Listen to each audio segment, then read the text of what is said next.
London welcome the Prime Minister of Canada, the Right Honourable Stephen Harper.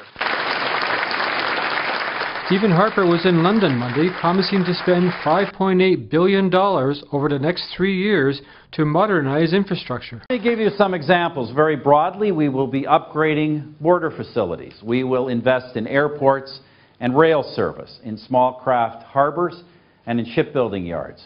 We will be modernizing federal laboratories and research centers, such as the one I visited earlier today.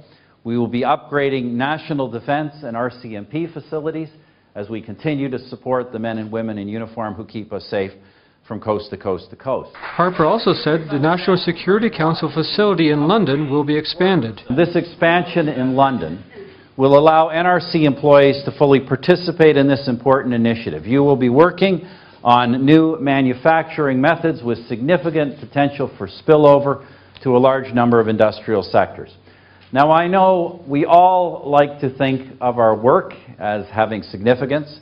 At the NRC, you should have no doubt about that. When we look forward, so much of where we need to focus is on innovation, on doing things better, on doing things differently. Funding like this will allow us to do exactly that. Taking questions from the press, Harper defended his government's record of spending for Canadian soldiers who need mental health support, which veterans groups say is not enough. You know, we see repeatedly veterans with very strong support for our government and overwhelming support for the kind of programs and services they receive. Let me just be clear on the lapse funding issue. This is for statutory spending. There are certain programs, you know, whether they be pensions or other types of benefits, that people are entitled to by law. But governments must estimate in advance how much they think will be claimed every year.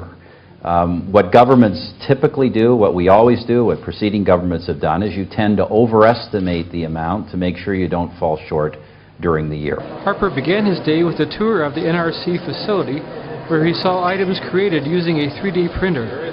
Then he surprised the lunch crowd at Angelo's Bakery when he stopped for an order to go on the way to his afternoon press conference. For the London Free Press, this is Maurice Lamont.